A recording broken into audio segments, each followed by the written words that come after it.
right, what's going on, guys and girls? It's time for another Titan and Gravehonor's video game review podcast. And today we have a special guest with us, and I'm going to go ahead and bring in Gravehonor right now and let her introduce um, our special guest. Grave? Hello. So today we have Joe Oxman. Hello Right? Is there. that pronunciation? Yes, perfect. Yes. Got it on the first whack. Yay. Yes, special guest Joe Ockman. For those of you that don't know, this guy, he's done the voices of pretty much, I don't know, uh, several thousand characters at this point, Joe. Probably. There certainly have been a bunch of them. Nice. And he's also an actual actor. I don't know how many of you guys were lucky enough to ever catch the movie How High. Um, Oh, we're starting with how high, are we? That's how this is going to go. but he played Benjamin Franklin in the movie How High with Method Man and Redman from back in the day. And for those of you that, Stoned Ben Franklin. yeah, very very stoned guy. So yeah, naturally, if you haven't seen it, it's a hip hop movie, Method Man, Redman, about selling weed, and they have this vision, and Ben Franklin comes to him, and that was Joe. So Joe, Sounds like quite the movie. what was it like for that role? When they told you about that role, Joe, what came to mind? well, that was, I think, my third Ben Franklin gig. I had actually the every Ben Franklin gig I've ever done has been very friggin' odd. The very first one was I was called up by a friend of mine who was desperate. He said, "I have to do a Ben Franklin gig tomorrow, and I can't do it. Can you do it for me?" And I said, "Sure, why not?" And he said, "Okay, I got the costume on rental. You go ahead." Now, first off, what it was Taco Bell was doing an April Fool's joke, where they were basically saying that they had bought the Liberty Bell and were renaming it the Taco Liberty Bell. Oh my god. And Ben Franklin was supposed to be part of the reveal on April Fool's Day that it was an April Fool's joke. Now, so I go to the costume. Now, you got to remember something about this guy that was asking me to replace him and had gotten the costume already. Is that this guy was about half my size, so I had to figure out how to get overnight within and I found out at 5 o'clock in the evening. I had to figure out a way to find a Ben Franklin costume for the next morning. So I'm scrambling around, and I end up doing this thing, and we did it at Taco Bell headquarters, and then they had me on the Today Show the next day. Oh man. So, yeah, it was kind of funny.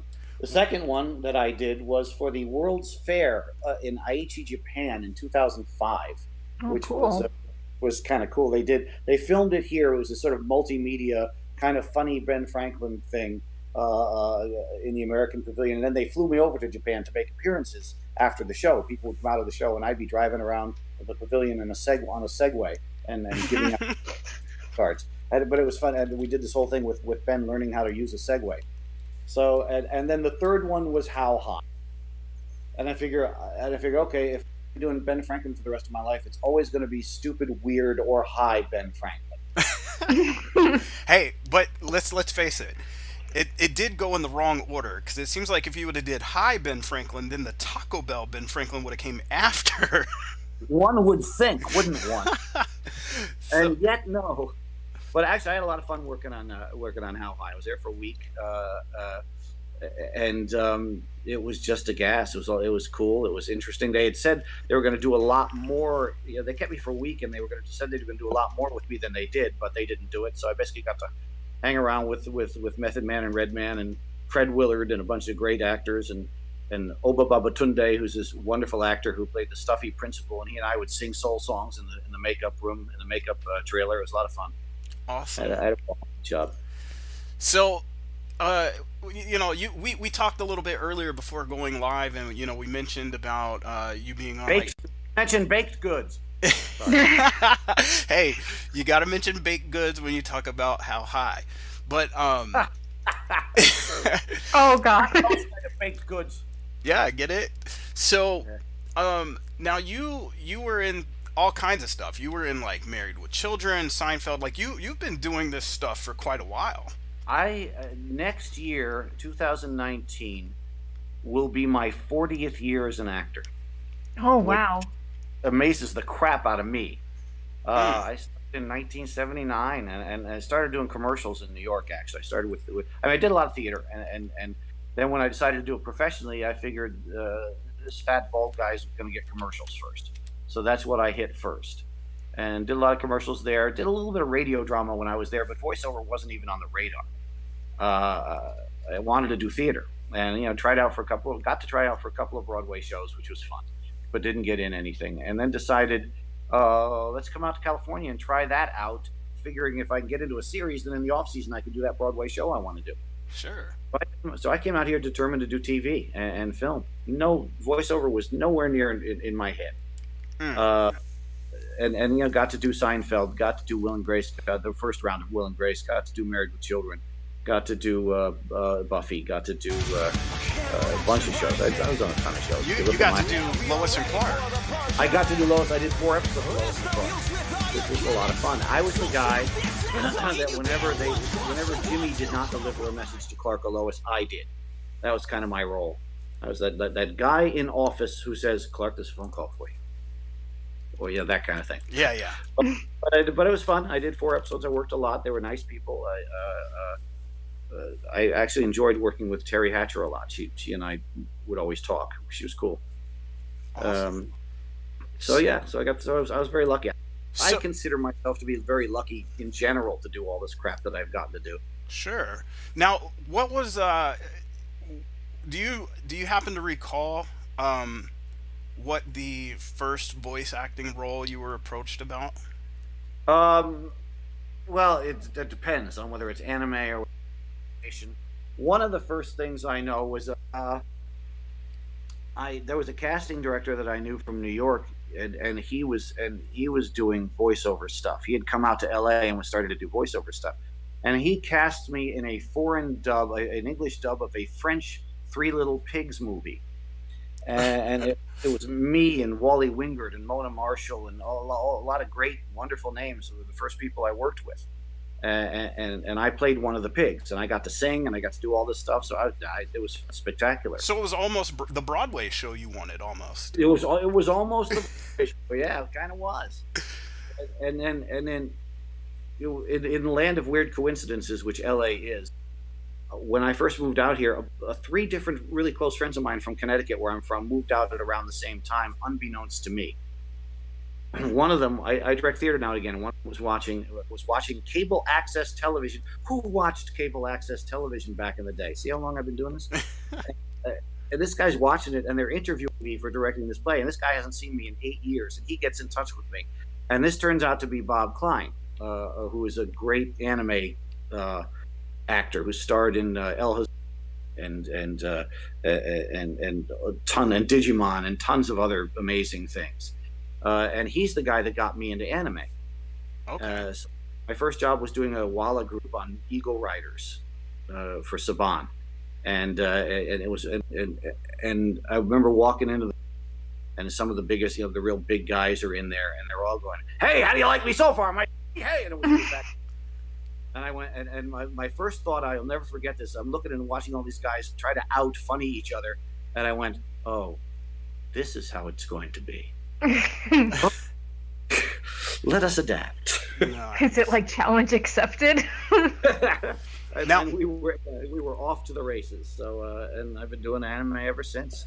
Now you mentioned Digimon, so you did a lot of Digimon for the TV series. Yes. And yes. so you were like, what was it? It was Burgermon, right? I was Makuramon. I was Bergamon. I was Starmon. I probably did 15 characters in the thing. Bob Klein was the original Gomamon, but in one iteration, I played Gomamon for about 2 seconds. Wow.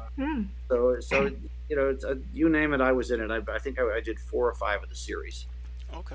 And with Naruto. Ah, yes. That's also one where, you know how anime usually has a shelf life and it doesn't go on forever, unless it's Naruto. That goes on forever. And I did a bunch of different parts. Although the rewarding acting job I ever had in almost anything was a Naruto job.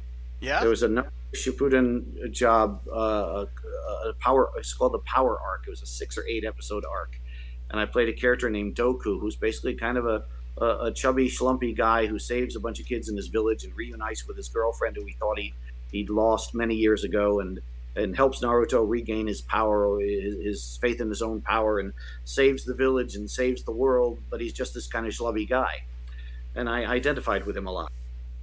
And it was just very. It had emotion, it had love, it had romance, it had redemption, it had all these arcs in it that you want to have as an actor, all in an anime show, which is rare for me Yeah. because usually I would get all the stupid characters that make dumb or monster sounds or go. "Ugh," All the pain noises. Now, now noises. you said a word just now that pretty much just sparked everybody's attention because you just happened to say it during that sentence. You said the word redemption.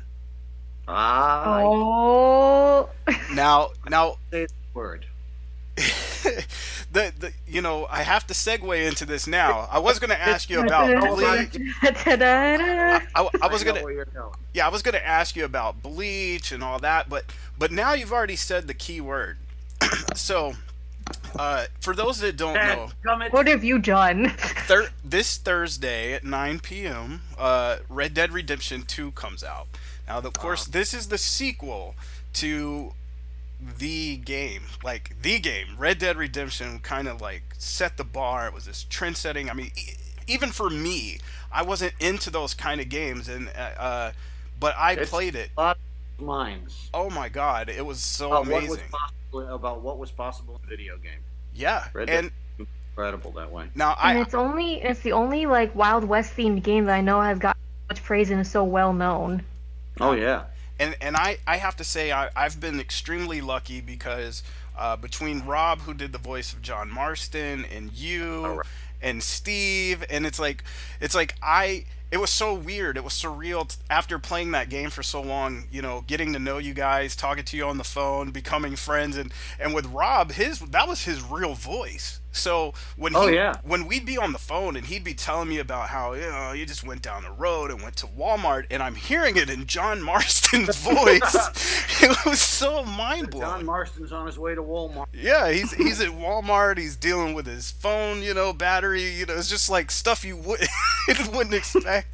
But Yeah, so you did Professor Harold McDougal, I and did. you also did like some side voices on the game for like a clerk or something, correct? Yeah, I did a government clerk, which is actually kind of a funny role. It's deep in the game, but it was kind of funny. Now Because go ahead. when they came to you about Red Dead Redemption, did you like how did that come about, and what did that do for you? Like That was your an audition. That was an audition from my voiceover agent, but it was a live audition at a commercial casting house where I had been going and auditioning for commercials for decades. But it was a mocap audition, so I had to go and do the performance capture. And oddly enough, Ellen, our old pal Ellen Dubin, was driving with me that day. We just happened to be driving around together, and she came up in the room today and actually got to sit in on the audition, which was funny. nice. Man, we love Ellen. I really do. Yeah, she's terrific. Great actress, great human. So it was basically a mocap audition. I got a big chunk of McDougal's dialogue, and I went in and I had, because they were taping me, and I figured that since it was a mocap thing, you had to mow. Uh, so I figured out ways of moving around, and I did the audition, and I booked it. Now, what's it like when you have to do the motion capture? Because like being a voice actor, you're probably not used to having to. I mean, you probably have like your hand gestures and stuff that go along with whatever voice you're doing, but actually having to physically act it out as well. Mocap is more fun than and actually performance capture. The proper term in this case, because it was voice and movement, is performance capture. So that's the proper term. But it's more fun than anything. It's so cool. It's basically like rehearsing theater with spandex and ping pong balls on your all over. Because I, they're setting up. You're in a huge room, and they're setting up. And they set up stuff to look to basically mark the places and the things that you're doing. It's all like if it's a gun, it's a piece of wood or all like. Well, now they use actual gun things, but back then it wasn't necessarily a gun, or your prop wasn't necessarily a prop. It was like a piece of wood or a block or something just to mark it. Sure. And it's like rehearsing a play, and I did all the movement. It was great fun. And of course McDougal had big long wads of dialogue, and that was fun. It was fun to work on. I was working with Rob, who was great. It was I just loved doing that. I So love. so you're gonna give us a McDougal sample, right? Well, I don't know if I can do a McDougal sample. After all, I proper drugs. Awesome. Yeah. So yeah, Red Dead Redemption. Just no, nobody knew just how big that game was gonna be. And did I had what's that? I had a feeling just Yeah. because it was so revolutionary, and nobody had really. I mean, nobody had really done a western and really paid attention to it. No, and they did a really good job paying homage to all the westerns. Everything that you would ever see Clint Eastwood spaghetti western. I mean, it was Yeah. in that game. Yeah, because and I think that even got like older generations of people who probably wouldn't bat an eye at video games, like people who loved and grew up watching Gunsmoke. They probably wanted to try and play the game because Yeah. legit Western Or stuff. just wander around the world. That That's was the Mhm. cool. I, Wander around the world. look. That's when my dad, once he got sick from having cancer. My dad, he saw me play Red Dead Redemption a lot, and he said, "I want that game." Now, my dad did not play video games at all. All he Huh. wanted was to have that game hooked up to the TV because he wasn't being able to get around much anymore, and all he wanted to do was, with the main character, just walk around those western towns and look at these buildings. I mean, to him, it was almost like a VR kind of thing would be for us, and uh, That's so cool. yeah, he really enjoyed it, and I mean, Wow. and I did too. A lot of the times, and you can ask Grave here. She'll send me a text message and say, "Hey, what are you up to?" And I'll say, "Being a cowboy," because I'll just randomly. I've already played through the game so many times. I've already beat it, but I'll just go back in and just ride around on the horse or sit and watch the sunset in that game just because I get bored. My So. sister lives in Tennessee. She's a very avid gamer, and she does the same thing. She wanders around. She wanders around Red Dead all the time. Ah, I can't wait for the second one. The first one was great, and they hopefully it's not one of those instances where they say the sequel doesn't live up to the original. But even at My that, prediction is that Rockstar wouldn't let that happen. no, and but it's not gonna take away or discredit anything from the original because it just set the damn bar so high. Hmm. No, it did, and but that's what they do. That's that they're so cutting edge. Those guys. I'm sure it'll be amazing. Mm. And Now, if nothing else, it'll probably be a bigger world to wander around in. sure. Yeah, well, they said I think the download on it is it was like 105 gigs at one point, cut to Yeah. 100, and I think I read this morning that they've narrowed it down to about 89 gigs. I mean, if you think about it, Grand Theft Auto 5 was one of their largest games, and that one only rang in at 60. So you're talking 28 gigs more than Grand Theft Auto 5 Wow. of maps and detail. I mean, Oh, yeah. the game has Yeah, absolutely massive. and their attention to detail is just weird because it's like your main character has real time facial hair growth. Wow. Like his facial hair grows in real time, so you have to either shave every couple of days or let it grow into a full beard or whatever. But I mean, it's just that amount of detail that they've put into it that's just mind blowing. That's amazing. So Huh. That now, kind of reminds me of a weird little detail I saw with like one of the new Nathan Drake games. It's probably not, it was a while ago, but for some reason they were paying a lot of detail to like, oh, his chest hairs blow in the wind, and I'm like, I don't really care, but okay. Well, it happened in animation too, and touchstones of what made of digital animation advance was looking at the hair. sure, Mighty Joe Young was a big example of that when they showed a CGI gorilla that the hair moved on his arms and stuff. I remember that being like such a big deal. Yeah, oh yeah, that's a huge deal. So, uh, moving on a little bit, because I mean we could sit here all day, and we only have an hour, but we could sit here all day. So you've also you do Bleach, the TV series, and did you do stuff for the there wasn't a Bleach video game yet, right? Or, I don't think I didn't do anything for a Bleach video game. okay, so the TV series, Yep. and you do quite a few characters on that. Yes, the biggest one being the big guy with the pink hand with the pink walrus mustache. Okay, and then Big. He's got pink hair and he's got a pink walrus mustache. You can't miss him. can't miss him. Okay, okay. And some of the other people, that I know come to our chat and other video game people, obviously, yeah, you did some stuff for Warcraft Cataclysm, um, Yep. and you did some stuff in Brad. Diablo 3, Dragon's Dogma, Yep. um, That fun. hell, Facial capture. We did facial capture on that one. okay, and then Life is Strange. Ah. Tell me about Life is Strange. I think Life is Strange is also one of those seminal game-changing games. Because it's all about emotional choices, not battle. Hmm. It's emotional choices having consequences beyond what you would think they would have, and not always good. And since it's a game, mostly not good.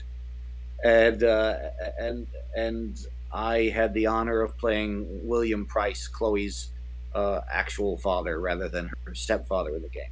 So if you play the game and you come across me, it's kind of sad.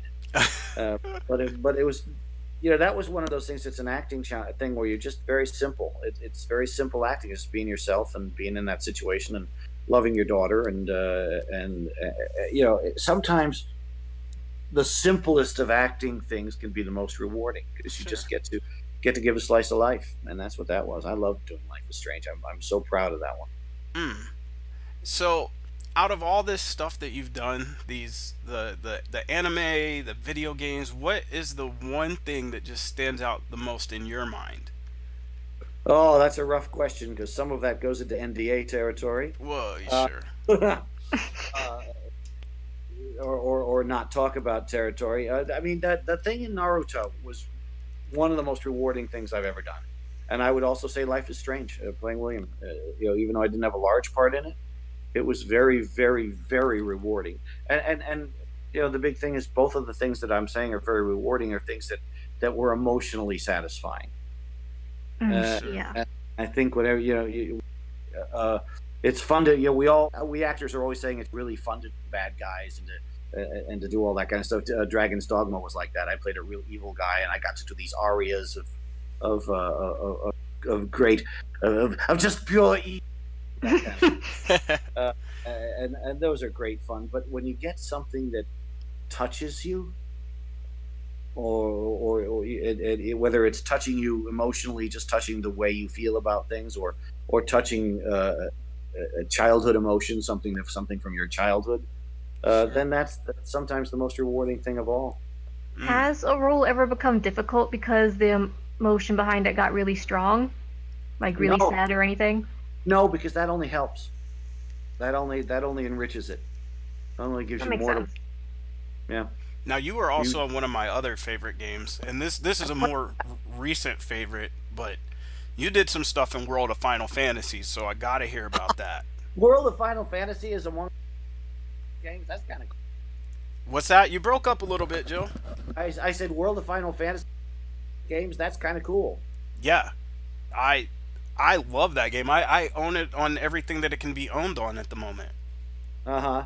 Well, the thing that I did in it was Uncle, who was who it was kind of a cool scene. It was just one scene, but it was a really cool scene because I started out supposedly being one of the lead characters, kindly uncle, but it turns out I had been infested by the bad guy, and so I got to do this beautiful switch from it's so wonderful to see you, and now I'm going to kill you, and those are always fun, You know, as I was saying earlier. you know what I think the most fun job for a voice actor would be? is telemarketing. Ha! Telemarketing is hell. It sure is. It sure is. But I used to do telemarketing, and I always thought about that. You know, what if I change my voice up on every phone call, or just kind of mess with people? You know, I don't like know how someone would respond if like SpongeBob called them to like tell them.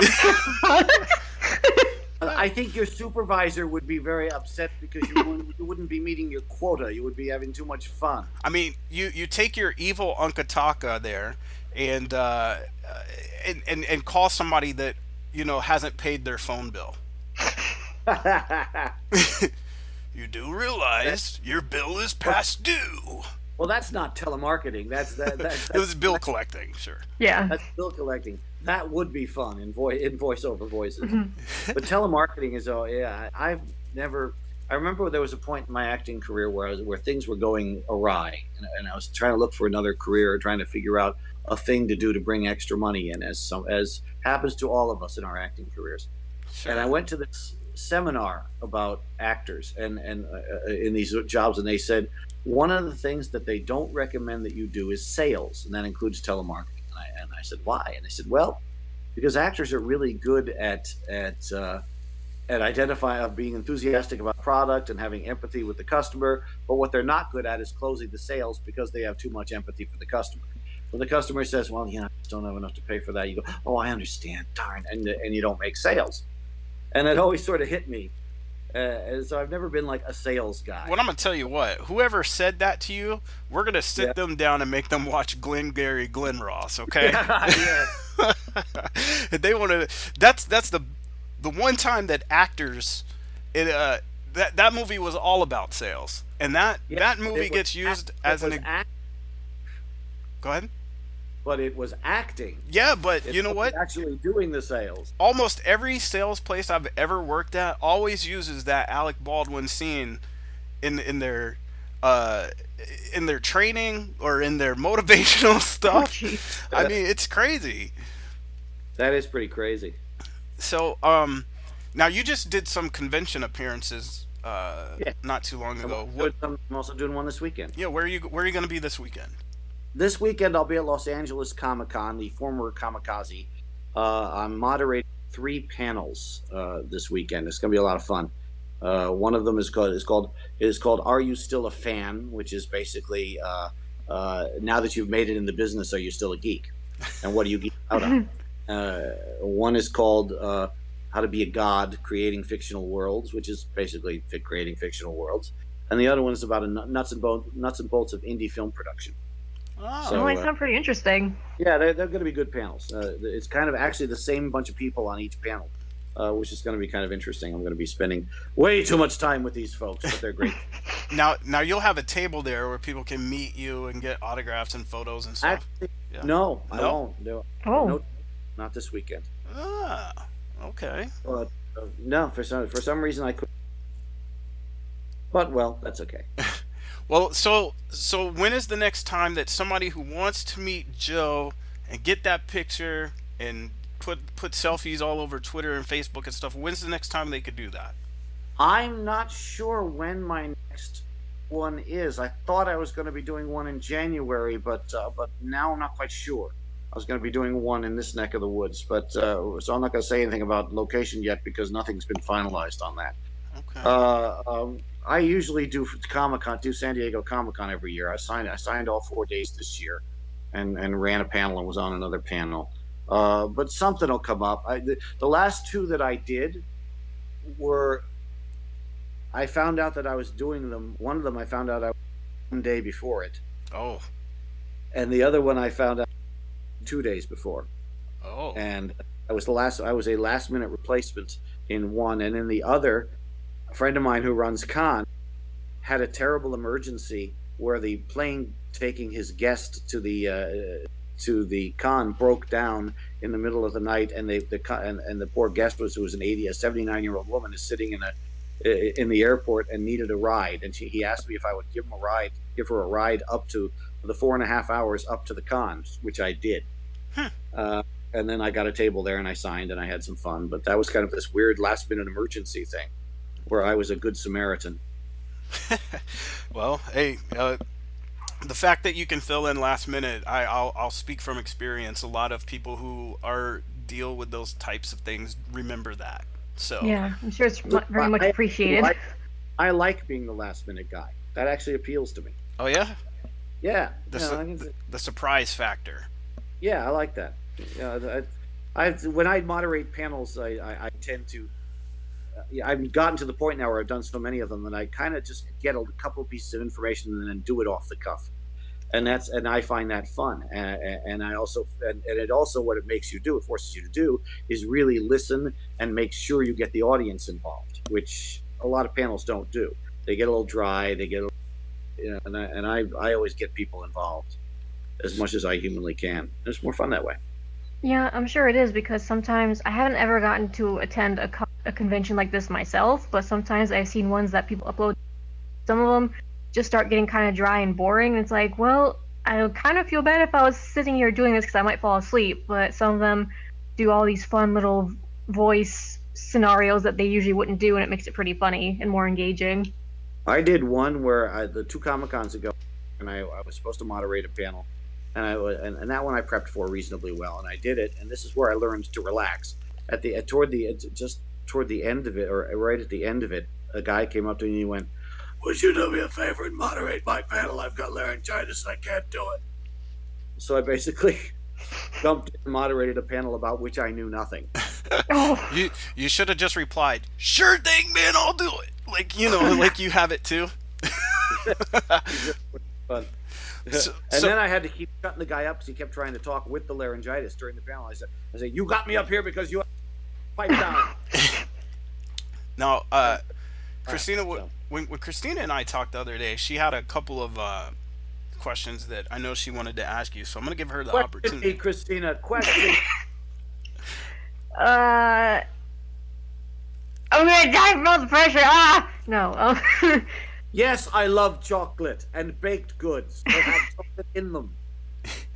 I guess I'm just gonna have to send my questions over on some brownies then, because I can't say it. Yeah, you could make them like those little heart things that they give out on Valentine's Day that have the words on them, except it would be question brownies. You can do this, Christina. Um, okay, so was there ever a role in particular that you wanted but you weren't able to get, whether voice acting or real life acting? Hundreds. Anything on Star Trek? Anything? Ooh. Yeah, I want to be on one of the Star Trek shows. I auditioned a couple of times for Next Generation, but never got anything.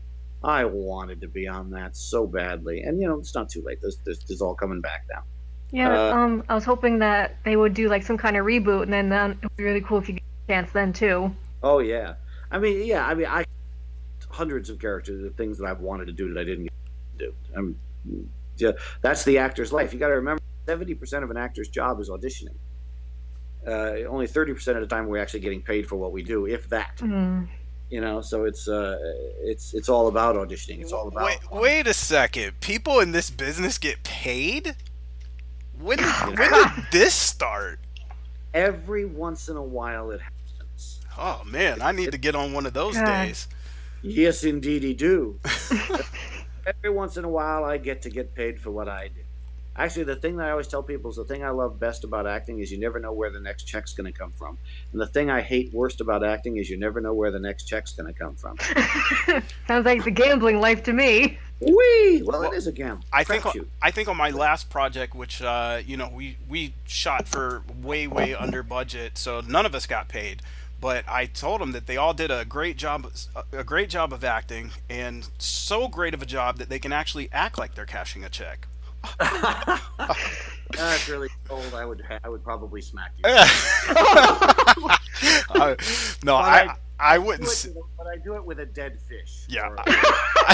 That's so much better. Or a manure-filled sock. I wouldn't say anything like that to anybody who was doing me favors. So I'm thinking about a dead fish, and that would be fun to hit you with it. it might. Well, look, I go. You might want to watch yourself now then. Up there, Christina's up there in New York. Yeah, I go fishing all the time. I'm used to it. So bring it on. So Christina had other questions for me. yeah, Yeah, come on, I Christina. don't know. Be brave. Eh. freaking do you know Welcome to I the wondrous world of hosting a show. Whee!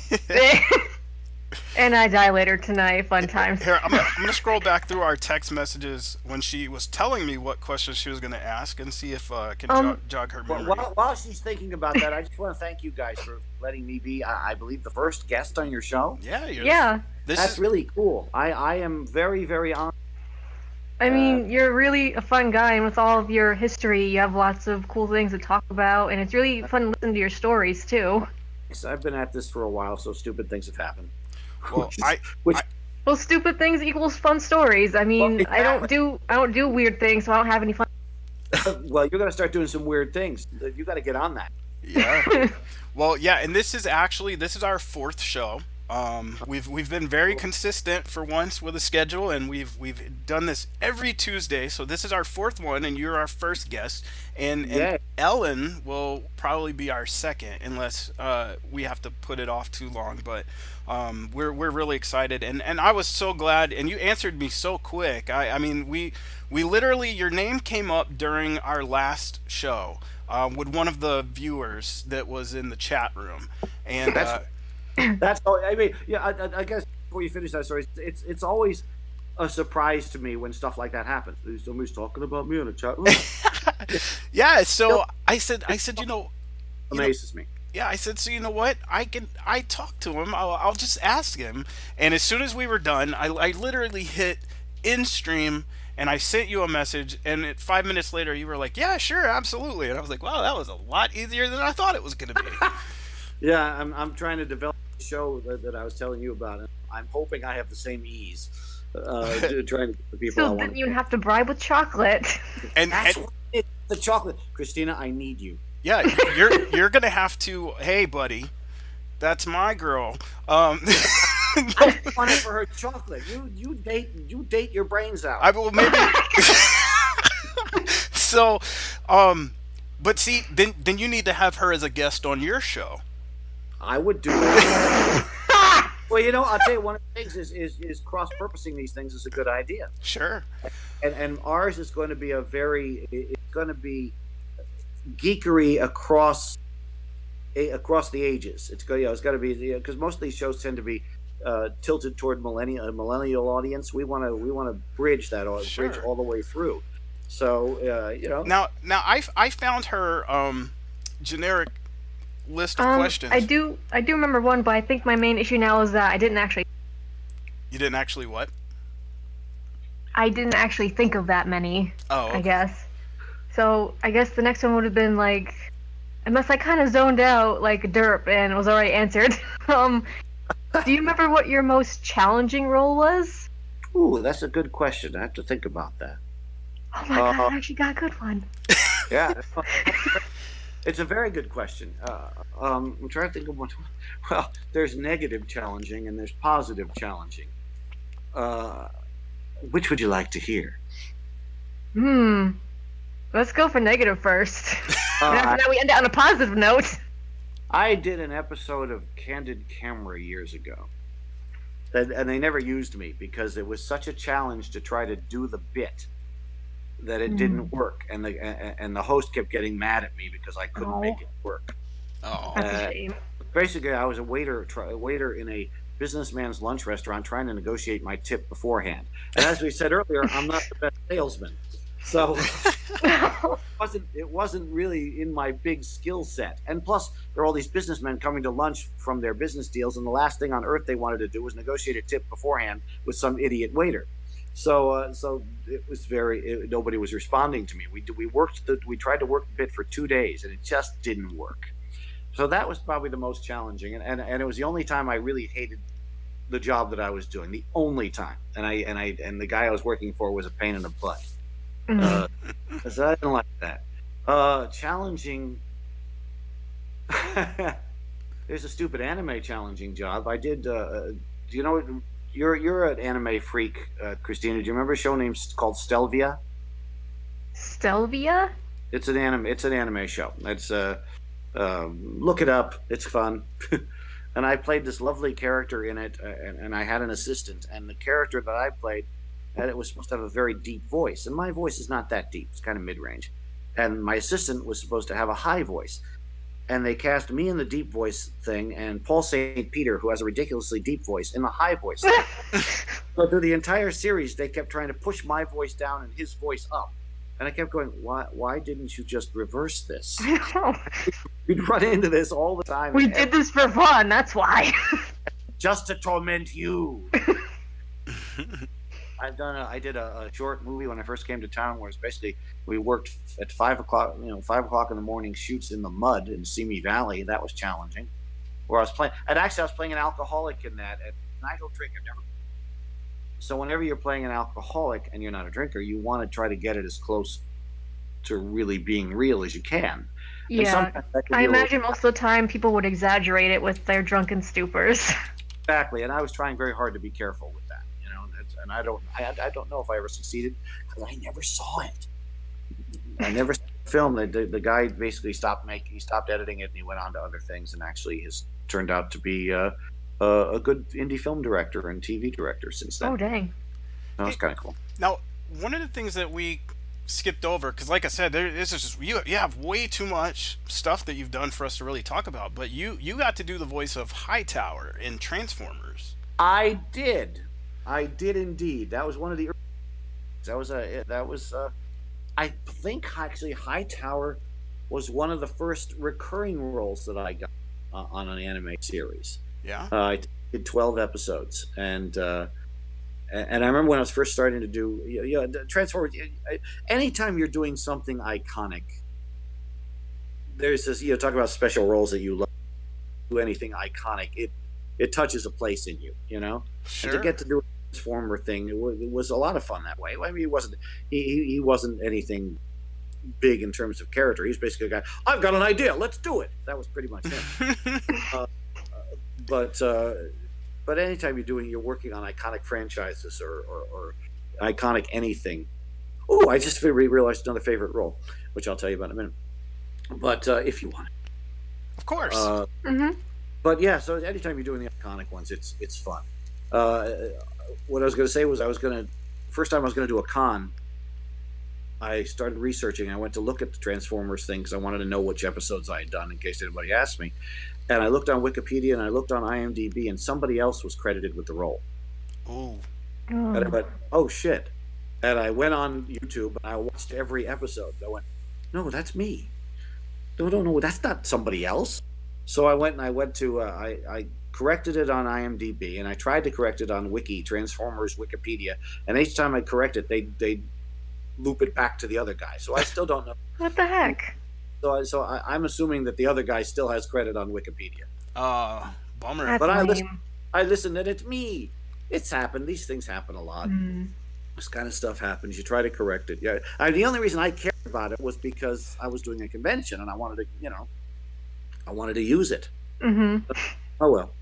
Anyways, favorite character and most rewarding, Doc McStuffins. I did an episode of Doc McStuffins. Doc McStuffins? You know Doc McStuffins, Christina? I don't think so. Doc McStuffins is this cool kids series about a young girl, a young African American girl who is a doctor for toys, and it's actually a lovely Disney Junior or Disney Channel series that. Yeah, it sounds adorable. I'd probably watch it if I was the appropriate age. It's really really adorable, and it's also had a lot of impact because of the nature of the young girl. It's had big guest stars on it. Michelle Obama did an episode. Oh wow! And they cast a lot of names. They do a lot of name casting, and I was very lucky, because a lot of us voiceover people audition for the show, and we complain because we get millions of auditions for it, and then we never get it, and then there'd be a name that had it, and that happens a lot in animation. But I booked one, and it was I played the mayor of McStuffinsville, who is a stuttering platypus, and it was a takeoff on the King's speech called the Mayor's Speech. So I was basically. I was a stutterer. I had to figure out a way to do it, and to lose my stutter so I could make a big speech, and so a slightly less intense Porky Pig. Yes, but the show had a lot of humanity to it. It was another one of those shows where there's a lot. It was very emotional, and I consider that one of my actual favorites that I've ever done. And sure, another buddy of I might mine, look it up for the heck of it. yeah, no, another buddy of mine that's also a voice actor, Robbie Wrist. Oh, Um, Robbie's one of the regulars. yeah, he plays Stuffy on that Yeah. show, and he was also the voice of Michelangelo in the Ninja Turtle movies, and he Oh was, yeah, Robbie's great. for most people that don't know, he was cousin Oliver in the Brady Bunch. So, Right. the Rob, Robbie is also big on camera. yeah, Robbie's a good guy. So that's a good tie right there. I didn't realize you were both.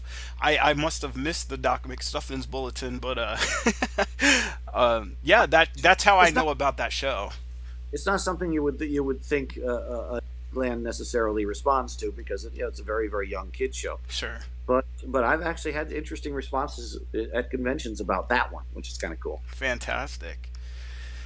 Yeah, I Interesting. imagine. Go ahead.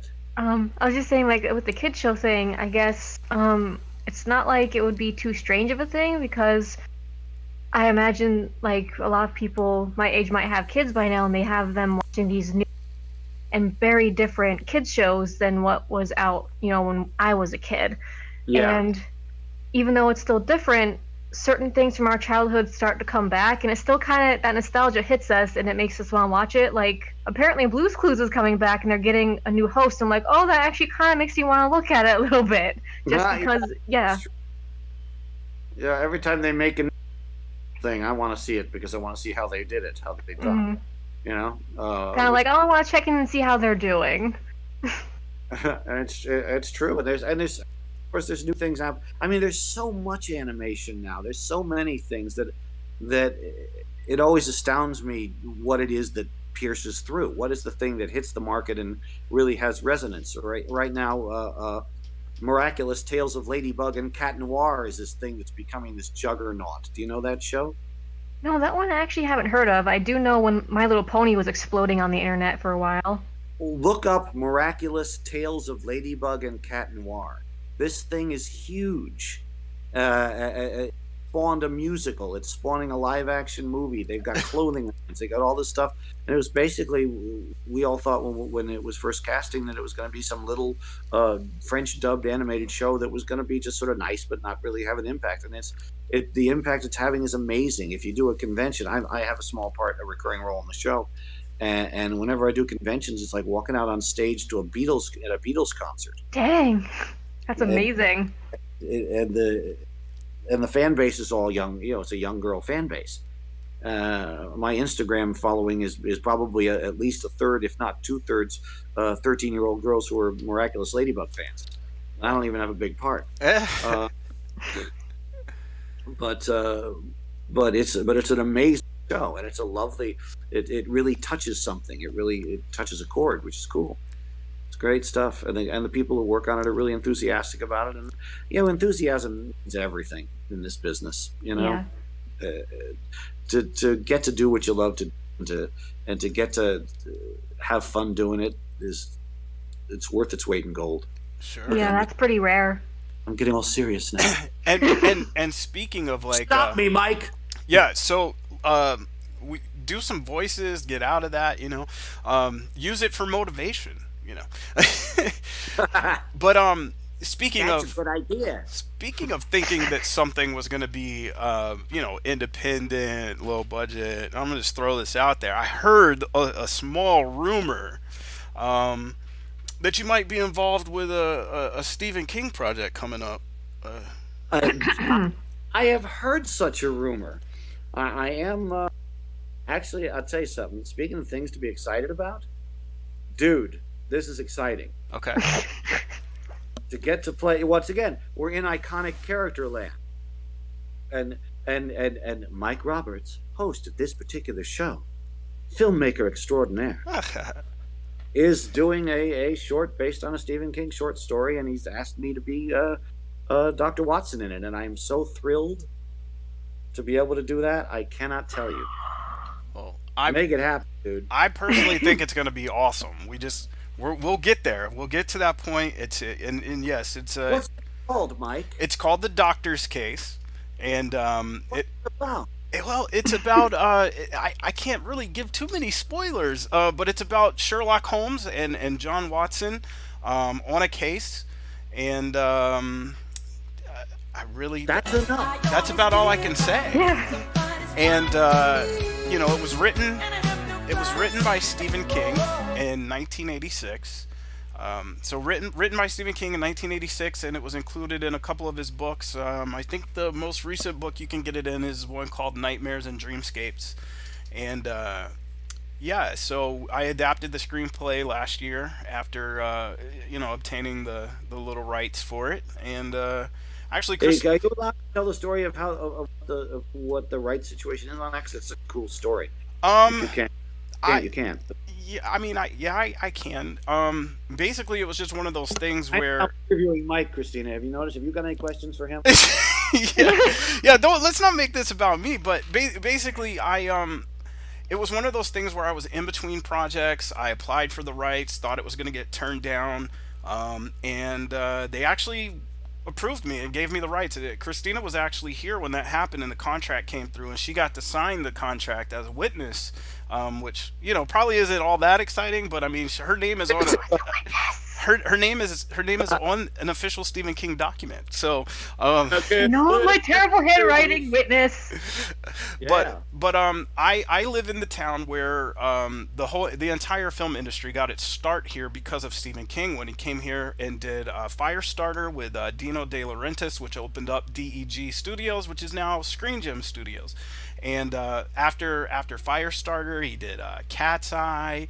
He did Maximum Overdrive, Silver Bullet. I mean, he did quite a few things. And then his recent series, Under the Dome, all the seasons of Under the Dome filmed here. So he's real familiar with this area. And I think because of me being born and raised here in that same town, it was kind of like my ace in the hole.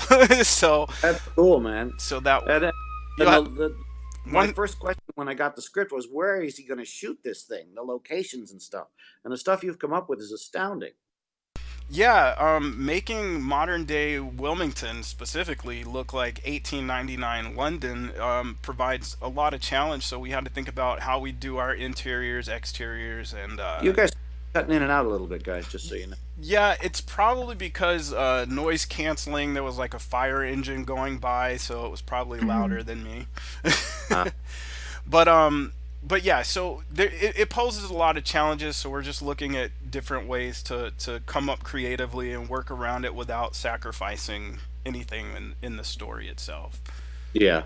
So I can't wait to see how you put this all together. This is fascinating to me. yeah, it's gonna be fun Yeah, for I us. don't have any questions, but as a joking sexist comment from me, I am a Oh, don't make me go into nagging mode. yeah, yeah. Well, she almost cut out completely, but I have a very good idea of what she was saying. Yeah, I tried to pause it correctly just so it still come through. So, with that being said, and we've got about 4 minutes here. So, what I want to do is, Joe, you've got you mentioned it earlier, but you're starting a talk show, and Yeah. so why don't you tell us about that real quick and where people can expect to find that and everything, and let's see Well, if we all can. of that is I don't want to go into too much detail because we're in the very beginning stages. But and I'm not even just yet because we know what it is, but we're sort of holding off the info for a sec. But basically, it's going to be a talk show with news segments and themes that run through that connect the generations of geekdom. You know, if we're talking about cosplay, we go into the history of cosplay a little bit, and then maybe there's a telephone. We don't need a telephone to ring right now. Oh no! Let's Be see. quiet. Who I'm busy. who should we have him answer the phone as? Should we have him Who answer? answers the phone? But anyway, so yeah, so it's going to be we're gonna cross generations and talk about everybody's different generational types of geekdom and how they all tie together, and we're gonna have some really cool high end celebrity guests starting off. I've got some commitments from a couple of very cool people, and it's gonna be three hosts: myself, a 20-something guy who's also a big voiceover guy, and a 30-something gal who's also a big voiceover gal and a mocap gal. So we're sort of and they're both big geeks in their own right, and I'm a big geek in my own right. We're going to have a lot of fun finding all the connections and inviting big people to come on and doing all kinds of cool stuff. Right. It'll be fun. So you It guys definitely sounds fun. I'd want to watch. Oh, cool. I mean, you're going to be a guest on that show, so they're going to talk Yes, about yes. your You you chocolate. will you will be our one of our millennial guests. How's that? I gotta find a clearance Halloween mask. So um, yeah, it's gonna be a lot of fun. It's got to be a lot of fun. I'm really looking forward to it. We're in the beginning stages of it now, but we're probably going to shoot a pilot in December. Uh, but we're working on it. It's gonna be fun. I cool. can't wait. Well, when you do get more information, definitely let us know. We'll have no problem plugging that on our show from time to time. Well, cool, man. I appreciate that. I And appreciate that. so, Christina, do you have anything else you want to ask him or request? I know you wanted him to give off some voice samples. I don't know of any specifics though, unless there's any I've specific already that given he you. enjoys playing to do. I've already given you a couple. Sure. I mean, etc. I did Professor McDougal. Was let me see, what did I do? I did Kiniko in Twin Star Exorcist, which is out now, and he sort of talks like this. He's a little guy. Do I do anything for these little guys? To these big, rather evil guys. So it goes all over the map. And, So is that probably as deep as you could go now? Like that one role you try to do? Go Yeah. as deep as you can. as I get older, my voice gets a little deeper. So if I work on it a little bit, it could get down there. Ooh. But I don't consider myself to be a deep voice guy. But that's okay, because we mid voice guys have a place. I've managed to blunder along, and I feel very lucky, and I'm really grateful that you guys allowed me to come on and play with you and be your first guest. Yeah, for sure, man. It was an absolute blast. It was. Playtime success! Yay, we did it! Yay. So Yeah, virtual high five! Yes, yeah, bring so on the virtual chocolate. I just realized I have some chocolate in my refrigerator. Oh. I know where I'm going. nice. So with that, yeah, we're gonna wrap it up, and we just want to say again, man, thanks for coming on the show, and My pleasure. thanks for Thanks for every thanks for everybody. Thank you, it was nice meeting you.